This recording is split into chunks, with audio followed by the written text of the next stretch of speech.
Saudara, perjalanan hidup seorang manusia dimulai ketika ia dilahirkan sebagai seorang bayi. Seorang bayi telah diberikan kekuatan positif oleh Tuhan untuk terus mencoba dan terus bangkit dari setiap kegagalan. Menurut suatu survei, dibutuhkan rata-rata 240 kali jatuh bangun baru seorang bayi mampu berjalan. Menurut Anda, ketika bayi itu jatuh, apakah ia akan menyalahkan orang tuanya karena kurang membimbingnya, atau ia akan menyalahkan lantai yang licin? Oh, tentu tidak. Sayangnya para bayi belum bisa berpikir sejauh itu. Bahkan mereka terlihat begitu menikmati proses jatuh bangun itu. Mereka tanpa berpikir lama akan segera bangkit lagi dengan tersenyum dan semangat. Mereka bangkit dan berusaha mencoba sekali lagi, dan sekali lagi. Sampai kapan? Tentu sampai bisa berjalan. Pernahkah terbayang di benak Anda apa yang akan terjadi jika setelah mencoba lebih dari 300 kali dan tetap gagal, akhirnya si bayi itu frustasi dan ngambek, tidak mau berusaha lagi?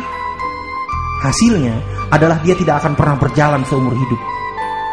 Bahkan gagal lebih banyak pun, sang bayi telah diilhami oleh Tuhan untuk terus berusaha untuk dapat berjalan. Mereka tidak memiliki pilihan lain jika ingin berjalan. Inilah salah satu karunia terbesar Tuhan yang diberikan kepada manusia. Mereka belajar tentang sikap hidup positif sedari awal fase kehidupannya di dunia. Tuhan telah mengajar kita sejak dini bahwa kegagalan adalah kunci dan jalan menuju kesuksesan. Apakah Anda setuju bahwa kita harus mempunyai semangat yang jauh lebih besar dibandingkan hewan? Saya yakin Anda pasti setuju. Menurut Anda, apakah setiap kali mengejar tikus, seekor kucing dapat menangkapnya? Tentu tidak. Apakah setelah gagal 5 kali, si kucing berhenti mencoba dan berkata pada dirinya sendiri bahwa ia adalah kucing yang gagal? Sekali lagi tidak. Ia malah bertambah beringas untuk mendapatkan apa yang diinginkannya. Bagi seekor kucing, tidak ada kata menyerah di dalam kamusnya. Jika ia menyerah, berarti ia akan mati kelaparan. Bagaimana pula dengan seekor induk burung yang keluar dari sarangnya setiap hari mencari makanan untuk anak-anaknya? Dapatkah ia pulang dengan tangan hampa dan memberitahukan anaknya bahwa mereka semua sebaiknya berpuasa hari itu? Saya yakin tidak. Ia akan keluar dari sarangnya dengan tekad tidak akan pulang ke sarangnya tanpa membawa makanan untuk anaknya. Bagaimana dengan kita dalam menghadapi kegagalan? Dapatkah kita belajar dari sang bayi, dari seekor kucing, atau dari si induk burung? Jika ya, berarti kita harus tetap bangkit setiap kali kita jatuh.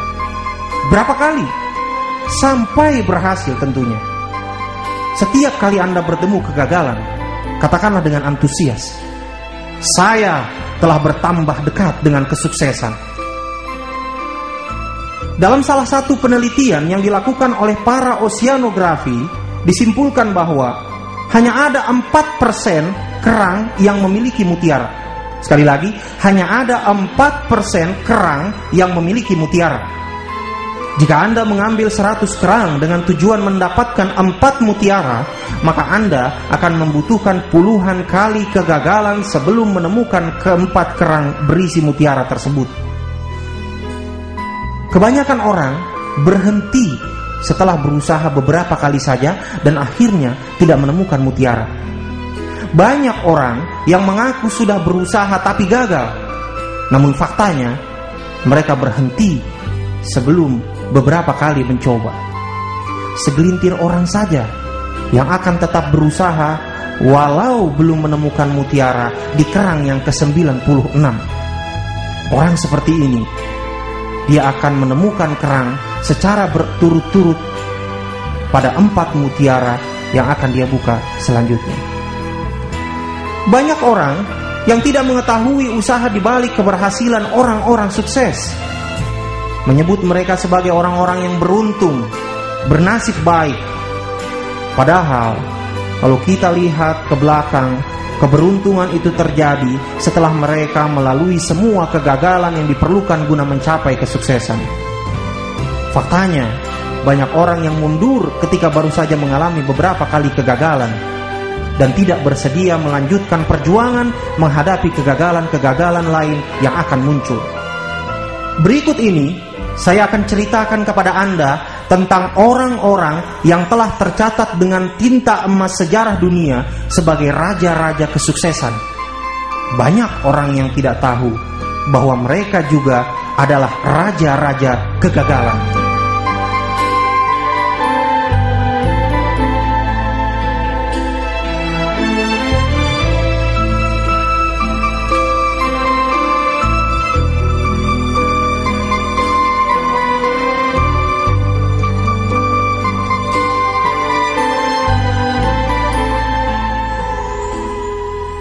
Walt Elias Disney terlahir pada tahun 1901 dari sebuah keluarga miskin.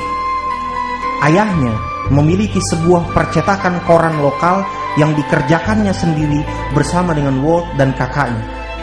Setiap pagi, Disney kecil selalu bangun pukul 3:30 pagi untuk memilah-milih koran dan kemudian mengantarnya ke para pelanggan dengan mengayuh sepeda. Setelah dewasa, Disney selalu mengalami kemalangan dalam hidup. Ia mencoba masuk ke dinas ketentaraan dan kemudian gagal melanjutkannya.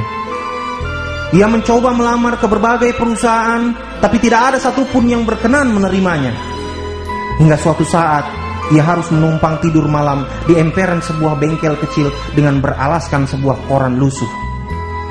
Tidak ada lagi harta yang dimilikinya saat itu, kecuali satu-satunya bakat menggambarnya. Maka mulailah ia menggambar kartun jenis hewan dan mengirimnya ke berbagai studio di Hollywood. Tidak ada satupun studio yang mau menerima gambarnya karena dinilai tidak memiliki nilai jual. Disney terus mencoba puluhan studio lainnya dan penolakan demi penolakan selalu diterimanya. Hingga suatu saat, ada satu studio kecil yang mau menerima jasa menggambarnya dan memesan satu alur cerita kartun bergerak berjudul Alice in the Wonderland. Untuk jasanya ini, Disney dibayar $1.500. Padahal, ia hanya berharap mendapatkan upah $50 sebulan. Cerita kartun bergerak buatannya kemudian difilmkan dan berhasil sukses besar, menduduki peringkat pertama film selama 3 tahun berturut-turut.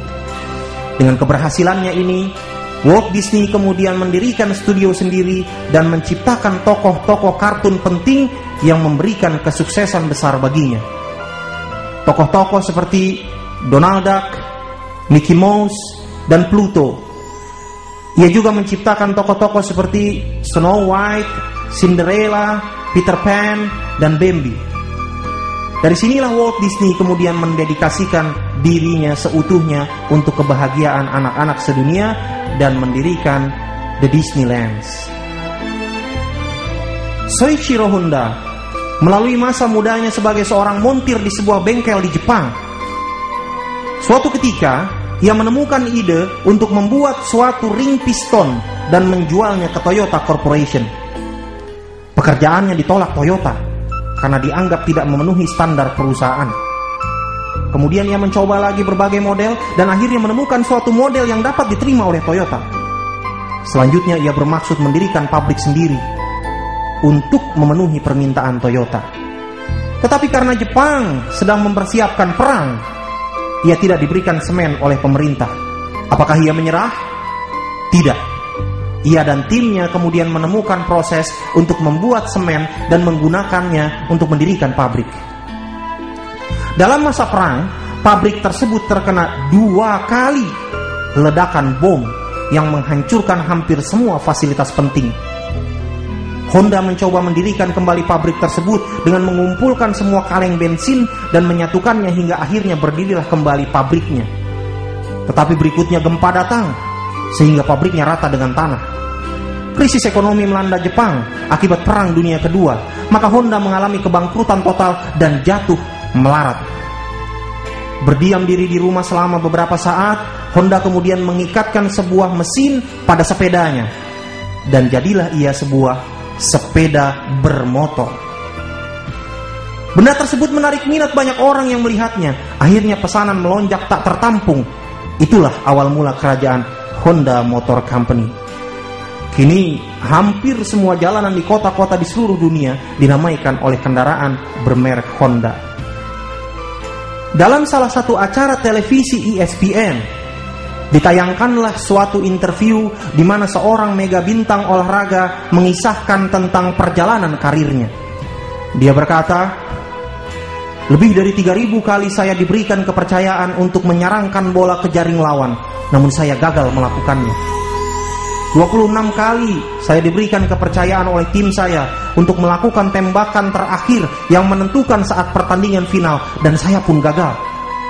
Lebih dari 300 kali saya berkontribusi dalam kekalahan tim saya di Chicago Bulls, dan saat ini saya masih dijuluki sebagai pemain basket terhebat di dunia sepanjang masa. Sayalah Michael Jordan." Fred Smith, pendiri perusahaan ekspedisi Federal Express atau FedEx, mendapatkan nilai C pada tesisnya yang memuat konsep bisnis FedEx.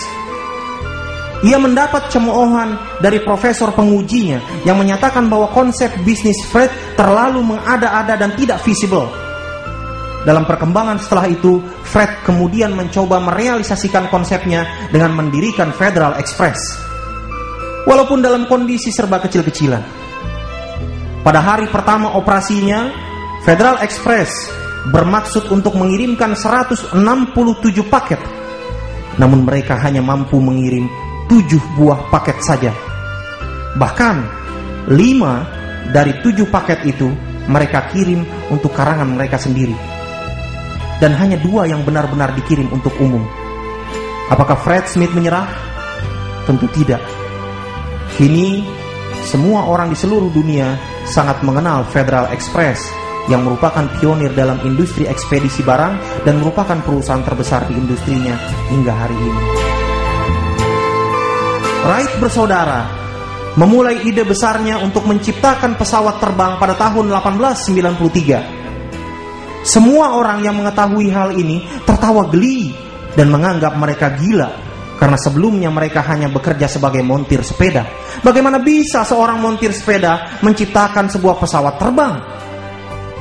Tetapi Wright bersaudara tidak pernah patah semangat. Ia mencoba berbagai hal untuk mewujudkan cita-citanya. Ratusan kali mesin buatannya rusak dan patah diterjang angin ketika baru saja akan dicoba. Akhirnya pada tahun 1903 mereka berhasil mewujudkan mimpinya itu dengan membuat pesawat terbang pertama yang berhasil mengudara. Dari sinilah awal mula perkembangan pesawat udara dan ilmu aeronautika. Thomas Alva Edison merupakan siswa paling bodoh di kelasnya sewaktu di sekolah dasar. Saking bodohnya, setiap temannya selalu mentertawakan ia dan menganggapnya sebagai pecundang terhebat di sekolah. Lepas dari sekolah dasar, Edison tidak melanjutkan sekolah karena berbagai masalah di keluarganya serta keterbatasannya mengikuti pelajaran di sekolah. Setelah dewasa, hari-harinya dihabiskan untuk berkutat dengan kesenangannya melakukan berbagai percobaan. Hingga sampailah ia pada percobaan menemukan bola lampu. Berbagai cara dan percobaan dilakukan oleh Edison untuk menemukan bola lampu, tetapi semuanya gagal. Teman-temannya selalu meledeknya dan mentertawainya karena ia dianggap gila. Ketika Edison diwawancara oleh Napoleon Hill, dan Hill mengajukan pertanyaan, "Mr. Edison, apakah tanggapan Anda mengenai usaha Anda setelah ribuan kali Anda gagal menciptakan bola lampu?" Edison menjawab, "Maaf, saya tidak pernah gagal bahkan sekalipun. Saya hanya menemukan ribuan cara yang tidak sesuai dengan apa yang saya inginkan." Fakta sejarah mencatat hingga hari ini Thomas Alva Edison merupakan ilmuwan terkemuka dan pemilik hak paten terbanyak di dunia yang mencapai lebih dari 1.000 hak paten. Saudara, mereka yang dikenal sebagai raja-raja kesuksesan ternyata juga merupakan raja-raja kegagalan dalam hidup. Oleh karenanya, jangan sekalipun merasa gentar dan patah semangat ketika menghadapi suatu kegagalan. Bangkit dan songsonglah ia dengan jiwa yang besar. Hadapi semua kegagalan dengan jiwa yang positif. Demikian dari saya, sahabat Anda, Imam Munadi. Sampai jumpa.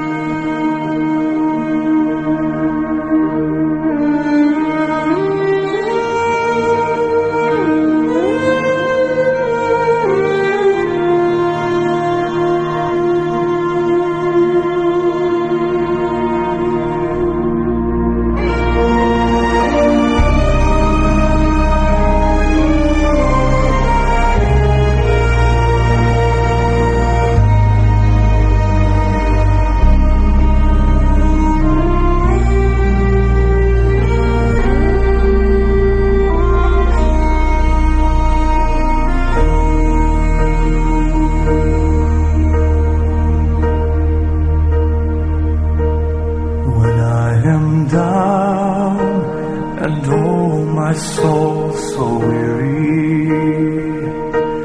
When troubles come and my heart burdened be, then I am still and wait here in the silence until you come and sit a while with me. You raise me up so I can stand on mountains. You raise me up to walk on stormy seas. I am strong when I am on your shore.